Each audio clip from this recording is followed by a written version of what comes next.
Hey everyone, so it's a little rainy out today, but I want to show you my shade garden. This is a time of year that I really love the way it pops in colors because there's a lot of spring blooming plants and it comes to life, as well as the fact that it's low weeds due to the fact that it doesn't get as much light. Look at how beautiful it is. Please excuse the hosta. This got transplanted. It was doing a little sad, but looks like it's recovering. It was very thirsty, but looks like it is bouncing back. But look at the astilbes. Look how beautiful they are. I love this. The cleanness of it all, the lower uh, weeds. Because it's gonna, eventually look, there's weeds over here, but it's not as bad as the rest. And look at this hosta. And the fact that the stilbes, it's just gorgeous. She's gonna need to be split up, but eventually. But look how beautiful she is, and don't look at the weeds. I'm gonna have to mulch this out to clean it up. But look at the hellebores, and that's the shell, which you can still use for decorative purposes. But that was the confetti, or the big controversy, confetti controversy. So.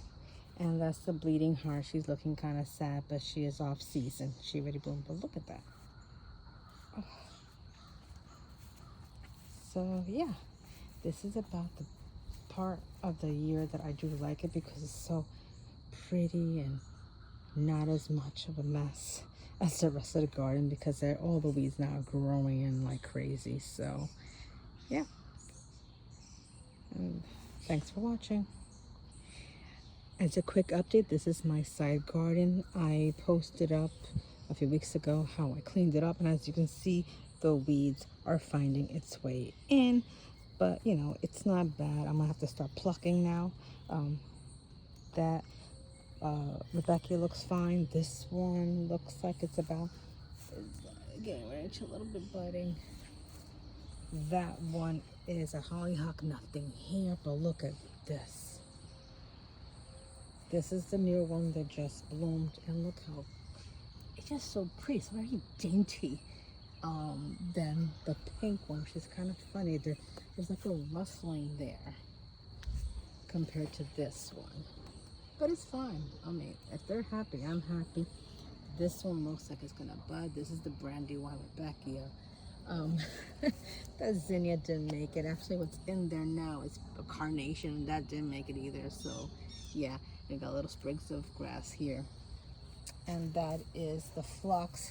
The other one didn't make it. I try to keep it hydrated, but this one still is going. So yeah, looking pretty. Also,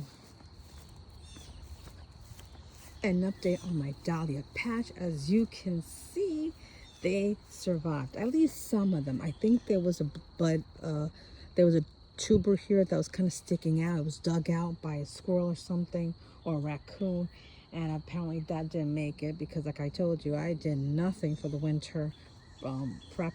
But I have a significant amount of dahlias that did pop up. Of course, as you can see, the weeds and grass made its way through the mulch already, so I'm gonna have to clean that out again. But yeah, I have a significant amount. There's some late poppers. That's a late one. And that's another one. What I do care, and I'm trying not to, I'm not saying that I don't like the rest of my dahlias, but I really want to make sure that my Cafe au lait survives. But I really like that one. And back here is like more the orange variety. Nikki Joey kind of a set that I bought a while back from Swan, I think. So yeah, and this one was more like a red. I don't know what's going on with that. We haven't had water for a while. Now we're getting rain, so maybe she's going through a phase where it got too dry for her. But I gotta admit it, she's not one of my favorites. Very robust, grows well. She is the first one to bloom, but she's not my favorite, but she'll recover. I'm sure she always comes back until she doesn't, right? But anyway, yeah, So that is the update for that. And I got certain things here. I just put netting over my pumpkin. It was outgrowing the basket. See, I use baskets to protect them when they're hardening off.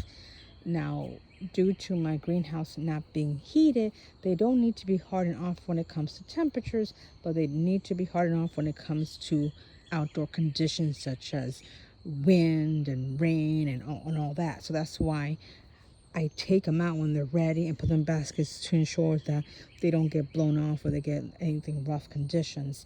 So this plant, obviously, this is the Long Island cheese pumpkin, and she's outgrowing the little basket, so I net her up because I do not want the squash vine burrows to get at it. It is more tolerant of that pest than other variety of pumpkins, but from my experience from last year, they somehow managed to get in there anyway. So I just did that for her. I got little things going on, but as you can see, I have a problem. I don't know if these are squirrels or birds that keep digging into the beds, and it's driving me freaking loonies. I know squirrels last year planted peanuts in here, and I had peanuts growing, and then maybe they're looking for their old stash. And here, I made a whole row of cucumbers. Only one came up. Doesn't that pisses you off? To plant a whole row of something and only one thing comes out. I was like, really? So I had to start a new set of cucumbers in the greenhouse, and I'll have to put them out later. And then here's another mess. More tomatoes. Things are popping up. Yeah, it's a mess. It's a mess. I know, folks. Yes, I got beans there. I forget what variety is that. It's not snap. Is it snap beans? I don't remember. That's a carnation. I bought the seeds last year. I have yet to grow a successful carnation. They are to be perennials. I don't know what's going on. I can't get them. And my jalapenos are doing well. This is a pepper that I overwintered. This is a sweet 100. I'm very excited for her. Yes, I did buy her.